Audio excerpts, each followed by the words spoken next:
ഉത്തർപ്രദേശിലെ ഹത്രാസ് സംഭവവുമായി ബന്ധപ്പെട്ട് ജാമ്യത്തിലുള്ള മാധ്യമപ്രവർത്തകൻ സിദ്ദീഖ് കാപ്പന്റെ വീട്ടിൽ അർദ്ധരാത്രി പരിശോധന നടത്താനുള്ള കേരള പോലീസ് നീക്കം വിവാദത്തിൽ. പോലീസിന്റേത് അസാധാരണ നീക്കമാണെന്നും എന്നാൽ ആശങ്കയില്ലെന്നും സിദ്ദീഖ് കാപ്പൻ 24-നോട് പ്രതികരിച്ചു.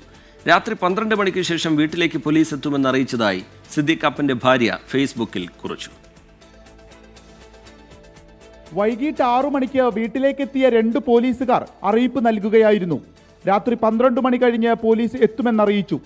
അസാധാരണ നീക്കമാണ് കേരള പോലീസ് നടത്തുന്നതെന്ന് സിദ്ദീഖ് കാപ്പൻ 24-നോട്.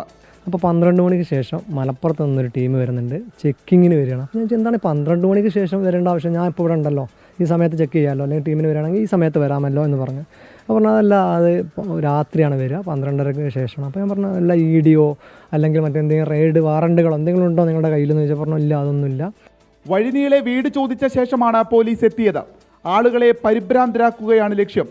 തനിക്ക് ആശങ്കയില്ലെന്നും അദ്ദേഹം പറഞ്ഞു. പക്ഷേ അവർ ചെയ്തൊരു ഇതെന്ന് പറഞ്ഞാൽ വേങ്ങര പോലീസ് സ്റ്റേഷനിൽ നിന്ന് ഒരു 2.5 കിലോമീറ്ററാണ് ഈ വീട്ടിലേക്കുള്ള ദൂരം.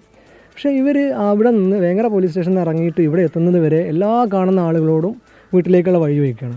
അവർക്ക് എൻ്റെ വീട്ടിലേക്കുള്ള വഴി അറിയില്ല എന്ന് പറഞ്ഞാൽ അത് വലിയൊരു ഫോൾട്ടാണല്ലോ. ഹത്രാസ് കേസുമായി ബന്ധപ്പെട്ട് സുപ്രീം കോടതിയും ലക്നൗ കോടതിയും കേസുകളിൽ സിദ്ദീഖ് കാപ്പന് ജാമ്യം അനുവദിച്ചതാണ്. അർദ്ധരാത്രി നടത്തുന്ന പരിശോധനയുടെ കാരണം പോലീസ് വ്യക്തമാക്കിയിട്ടില്ല. എന്നാൽ പതിവ് പരിശോധനകളാണെന്നും കേസുകൾ നിലനിൽക്കുന്ന വ്യക്തികളുടെ വീട്ടിൽ ഇത്തരം റെയ്ഡുകൾ ഉണ്ടാകുമെന്നുമാണ് പോലീസ് വിശദീകരണം. 24 മലപ്പുറം.